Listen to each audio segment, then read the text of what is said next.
Let's be honest guys, making positive changes in your life can be hard, even if you know that it's positive for you and it will be good for you. And as I found out, making positive changes in nutrition and eating habits is much harder for people than just exercising. So in this short video I want to explain why that might be and why it is harder for some people to make positive changes when it comes to their eating than for the others. So what I will be looking at are three different things. So the first thing we will look at is just your habits. You know, habits are really very influential. When it comes to eating, we start developing these habits in the childhood. We actually learn what to eat and how to eat it, and develop these dietary preferences when it comes to like taste and texture of food in our early childhood. And just imagine if you are like 30 or 50 or even 20 years old, you have had like 10,000 or even more meals with your family. So if now suddenly you need to make a change in your diet, and it's a huge change from your original diet or from how you are eating right now, it will be very hard for you to make that change. So on one side you have these old patterns of eating, your dietary preferences and your old habits. On the opposite side you will have your new ideal diet, let's say. And how far these two are apart, well, depends on your current way of eating and your goal way of eating.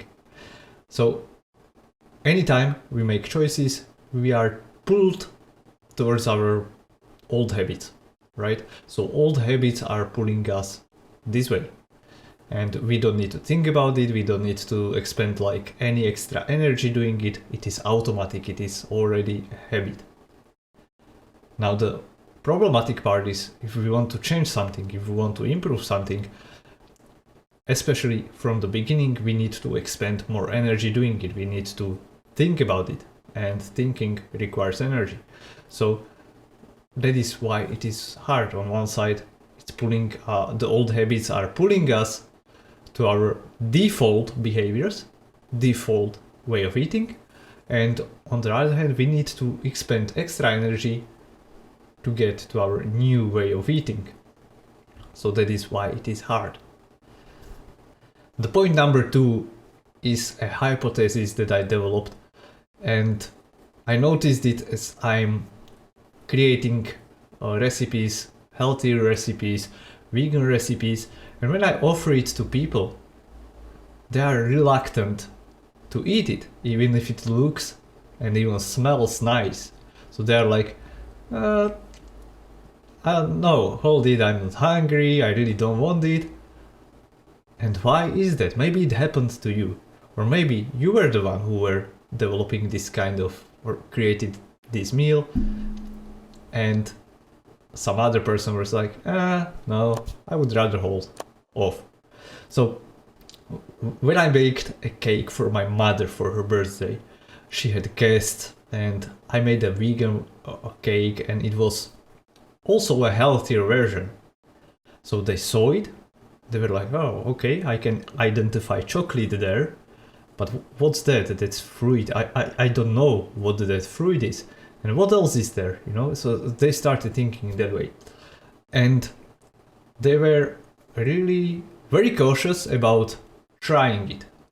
But then my mother tried it, and they observed like how she would react, and she liked it. And then they tried as well. So what we can notice also from the perspective of buying behavior of people is that we have like early adopters, and we have people who are more conservative, and this is majority of people. You might be more conservative. So when you think about it, those early adopters, they are more willing to take risks, try new things, they are more open-minded, let's say. So they have these character traits that allow them to try new things And that also allows them to advance further. Of course, they will make probably more mistakes, they will burn themselves more, but that is a part of learning or trying new things and moving forward in life in general. On the other hand, those conservatives, they wait for other people to try those things, then they wait like how it reacts, and they only when they see, okay, it's a safe choice, it worked for that person, she likes it, then I will try it as well. So they need more exposure and more trust to develop. And when we look also at children, like a small child, when you are introducing new foods to them, they might need, let's say, 4 times to being exposed to the new food. So for example, you want to teach your child to eat broccoli. So you give it to them and they're like, second time, and maybe 4th or 5th time, the child will be like, okay, I'll pick it and I will eat it, I will try it. And it doesn't guarantee that they will like it, but this is like their first try. For an adult who already has an established set of habits, as we spoke, it's much harder, and usually that times you need to get exposed to that new food, it takes much longer time. So that is kind of like personality trait. And now let's look at how this actually served us, maybe sometimes during our development as a human race. So back then when we were living in nature, we were gathering food and hunting for food. So we learned from our parents, our tribe. And that goes hand in hand with our food preferences and taste. So you learn from your parents by observing, not by what they tell you, but if a child sees their parent eating broccoli, they are much more likely to eat that broccoli. Every new food was a possible poison or something that would be potentially dangerous. So if you picked a berry, you would observe it like visually first, then you might smell it, then maybe taste it, right? And maybe taste just one. But you are much more likely to eat something that you are familiar with, because you know it's safe. And this is something that stuck with us. This is my theory. So trying new foods is also against our nature, so to speak. Now, when you are aware of it, you can do something about it, so you are not powerless. First, you got this insight. Now you can be, next time that you know that you might want to try something new, something that you are not already eating, but introduce some new food into your diet. Maybe you want to try a new recipe that you know that it is healthy for you, or it will help you to get to your goals, right? Build muscle, lose fat, or whatever. Try it, experiment with it.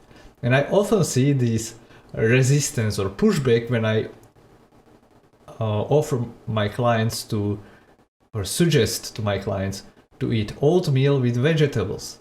So put vegetables like grated zucchini in it or whatever, and they are like, oh no, oatmeal goes with fruit. Says who? So maybe think about the last time you tried something new, maybe some new food from a different culture. Maybe you were familiar with the ingredients, but the way of preparation or combination of those ingredients was completely new to you. And you know, at first you might be like, that's crazy, like caramel with salt, salted caramel, that doesn't make any sense. And then you taste it and oh, that's the best thing ever. So, you know, for those people who are very slow with making changes, they don't try it right away. They need to see it several times. Those who are early adopters, and that is the mindset that you want to adopt, is that they try it right away. Maybe they will like it, maybe not. They will experiment. If they don't like it that specific way, they will tweak a few things, And this is the kind of mindset that will help you to advance further. So keep trying, keep producing. Now, if you are looking for inspiration, I recommend those videos with oatmeal to give you some ideas how you can prepare it. For example, this oatmeal, and probably not the way you've been eating it until now, so go check it out. Thank you for watching. If you like this content, I'm sure you will also like what you will find on my website. You'll find there podcasts, blogs, free guides. All of that will help you to live healthier and perform better. So go check it out. It's done, weiss.eu, and I'm looking forward to see you in the next video.